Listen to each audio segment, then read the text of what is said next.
जय हिंद दोस्तों। जैसा कि आप सब जानते हैं कि कल जो पहलगाम में एक आतंकवादी हमला हुआ और लगभग 26 से 27 लोगों को वहां पर टारगेट किया गया और उनसे उनका नाम पूछा गया और हिंदू होने पर उनको गोली मारी गई।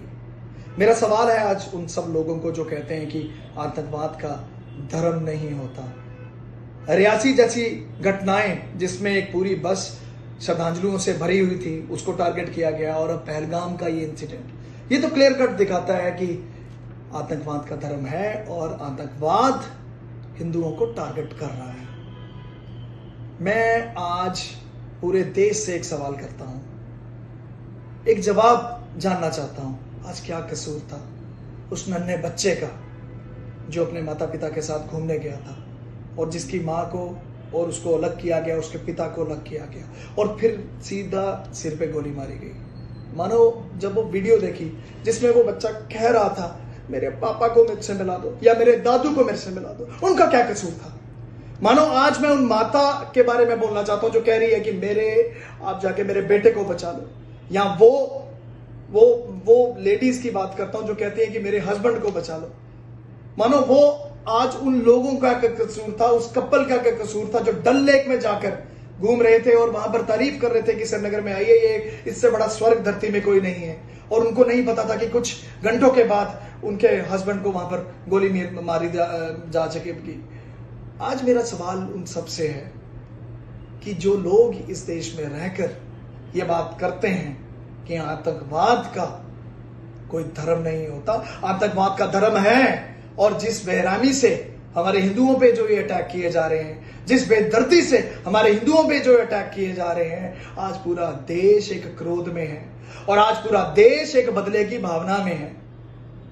साथियों, आपको याद रखना पड़ेगा कि कुछ दिन पहले जिस तरीके पाकिस्तान में इस्लामाबाद में जनरल आसिम मुनीर द्वारा एक बयान दिया जाता है कि कश्मीर हमारी जगलर वेन है, वो एक इशारा था, वो एक जहर था जो यहां पर वो इस्लामाबाद में वहां पर वो बिल्कुल वो बोल रहे थे, बिल्कुल बक रहे थे। पर अगर ये सोचते हैं कि इनकी सब ये घटनाएं करने से अगर आज हिंदुस्तान की आर्मी या हिंदुस्तान की एजेंसीज या हिंदुस्तान के आम नागरिक का आज अगर मनोबल टूटेगा, बिल्कुल नहीं टूटेगा। आज मैं आपको चेतावनी देना चाहता हूं कि जितनी मर्जी गतिविधियां आप अपनी कर लें, हमारा मनोबल बिल्कुल नहीं टूटेगा। आपके घर में आपके घुस के हमारी आर्मी, हमारी जितनी सुरक्षा एजेंसियां आपको खत्म करेंगी, आपको एलिमिनेट करेंगी। और जो लोग आज यहां पर कहते हैं कि पाकिस्तान से बातचीत होनी चाहिए, मुझे लगता है कि आज उनको भी निशाने पे लेने की जरूरत है। और यही वो लोग हैं जो यहां पर इस सारी चीज को बढ़ावा देते हैं। बातचीत कोई रास्ता नहीं है। आज पाकिस्तान की इस नापाक हरकत जो उसने की है और किस तरीके बेरहमी से यहां पर बेगुनाहों का कत्लेआम हुआ है, इसको भारत कभी नहीं भूलेगा। आज मैं एक विनम्र विनती करना चाहता हूं हमारे आदरणीय प्रधानमंत्री जी को, हमारे आदरणीय गृह मंत्री जी को, कि अब वो टाइम आ चुका है। सर्जिकल स्ट्राइक जो कंटिन्यूसली चलेगी और जो बिल्कुल तबाह करेगी पाकिस्तान को, क्योंकि आज एक भारतीय होने के नागरिक, एक आम जो भारतीय नागरिक है, आज बदले की भावना से आज बहुत उसका खून जो है कहीं पर आज उबल रहा है। जिस तरीके बेरहमी से टारगेट किया गया, वो दर्दनाक सीन हमारे सामने आ रहे हैं। मानो हमें बिल्कुल हमारी नजरों के सामने सब कुछ है।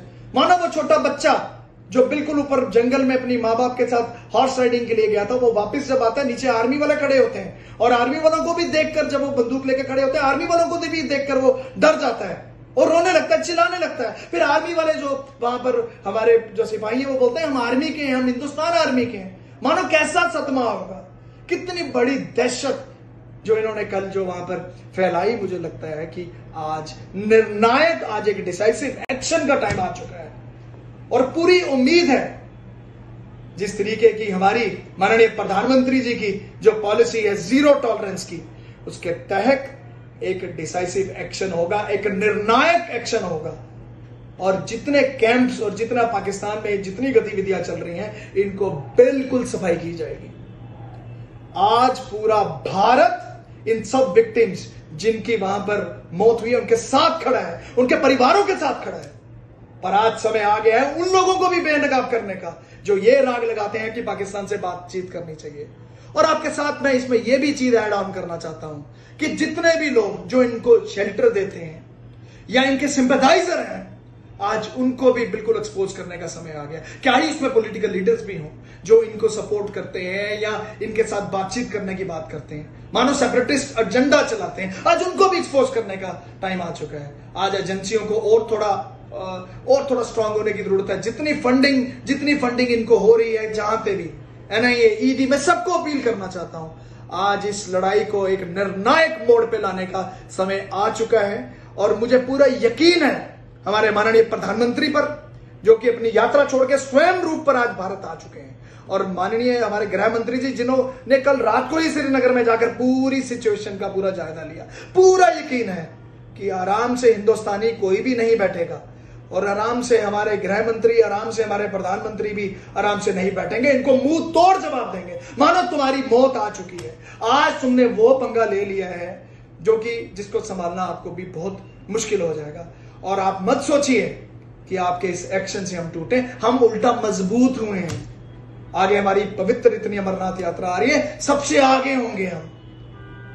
पर आज बहुत दुख है, और आज दुख इस बात का है जब वो दृश्य सामने आते हैं, मानो रोना आता है। वो लेडी जिसकी मैं बात कर रहा हूं, मात्र उसके 16 तारीख को उसकी शादी और बोल रही है मेरे हस्बैंड को मार डाला। क्या कसूर था उसका? आज सोचने का समय आ चुका है, आज एक निर्णायक लड़ाई करने का समय आ चुका है।